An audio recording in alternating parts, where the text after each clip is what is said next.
Hi, what's good people? The combat cast just happened. I watched it. I quite enjoyed this combat cast this time around. There was a lot of information that came out of the combat cast, so there's a lot to talk about, obviously. I'm going to make this video as short as I can, although there's quite a few things to cover.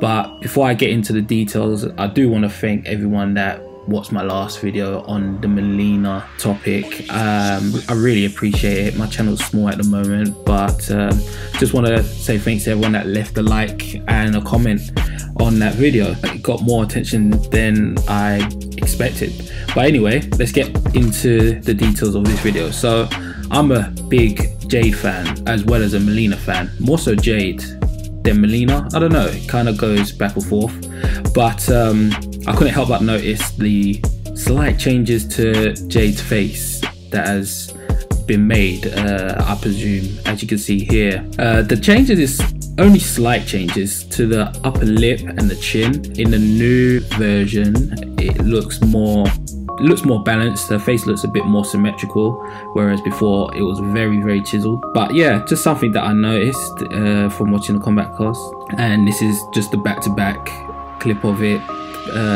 in motion for you to see. But it's good to know that NetherRealm are, you know, constantly making slight changes and keeping their attention to the details of the game at a high level. So I really appreciate it, and I'm sure the fans of Mortal Kombat appreciate it too. They also made updates to the dash speed of the fighters in the game, which is good to hear. So that gives me added confidence that they actually listening to the community and paying attention to the things that we are saying to them, which will lead into a point I'm going to make regarding MILEENA's confirmation in the game. This kind of gives me confidence that they are paying attention. But this is the team speaking on the dash speeds. I'm going to show them real quickly how it looks. Let's do that. We're using Sub-Zero as an example, and you can see his dash. It covers more ground, especially his forward dash, and it recovers a little bit faster.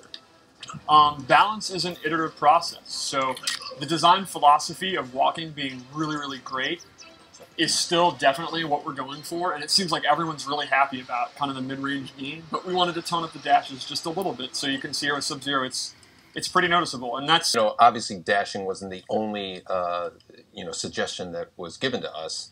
You know, there are a number of them that we are looking into. Collecting your thoughts, putting them down, you know, and sharing them. You know, we're listening, and it's only going to make the game better. We're excited to get people to play that. Unfortunately, it won't be in the beta that's coming out on March 28th, but rest assured it is going to be in the final build. We're definitely going to keep an eye on what the, you know, the temperature of things is after even more time. But, you know, some of the feedback we've also had that we're looking into is, you know, the punish for the fatal blows. We're definitely looking into that. And, you know, even down to the minor things, like we've seen people actually notice that the game does not say flawless victory. Oh, yeah. And they want their... That was an immediate fix. They want their pat on the back, and they deserve their pat on the back. I've never seen that. When the beta comes out, you know, we hope that you guys continue with this amazing, you know, kind of constructive feedback, suggestions, things that you love, and, you know, let's keep that whole kind of community thing going, because that means a lot to us. So as I said before, the confidence that they've given me in the combat cast when they was discussing the amount of feedback that they take on board and changes that they make to the game constantly, as well as the information that they receive from the community and the fans regarding the game, leads me to believe that there's no possible way they are not seeing the attention that MILEENA is getting and could get when announced for this game. There is numerous fan sites for MILEENA, and everyone's asking, well, there's a large majority of people asking for MILEENA to be in this game, so it'll just be very strange if she isn't in this game at this point. And Ed Boon is not new to this, so in the past, he's actually had MILEENA as a secret character in Ultimate Mortal Kombat 3.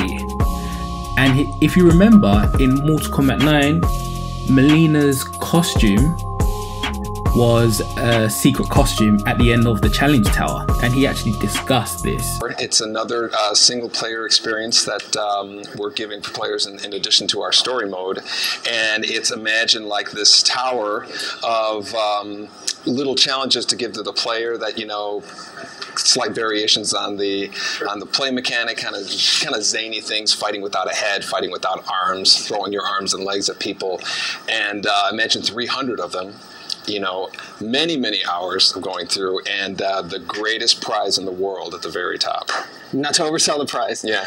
So back then, so it's not strange if MILEENA's gonna be in this game as an unlockable character. I thoroughly believe that's what the case will be, and I wouldn't be surprised if one of the announcements that they're going to make this Friday is Shaolin Monks. That wouldn't surprise me that much, because in the original Shaolin Monks game, MILEENA was a sub-boss alongside Jade and Kitana. But that's just a possibility. That's a theory that might not be the case. It could just be the crypt being announced. Who knows? I have full confidence that they're going to make some big announcements. They've already announced the characters for the beta. I'm so happy Jay's gonna be one of those characters alongside Boiy. I'm going to be playing that thoroughly. I'll upload some videos regarding that as well. But the main point of this video was the amount of emphasis Ed Boon and the team was stating on the Kombat cast that they are listening to us and the fans and the community. So yeah, one last thing as a side note, please bring back the acid pit, the Deadpool. I really love this stage and it is thoroughly missed by me. I love playing on this stage. But yeah, catch you in the next one. Peace. You know, like for me, what really kind of stood out as far as that whole thing was just how much this fan base, these players are like define the word community, as far as, you know, everybody contributing, everybody wanting this game to be the best game that it can be. You know, we really genuinely feel that you guys are on board with us, helping us, you know, contributing and, you know, making this, helping us to make this as great of a game as it has the potential to be.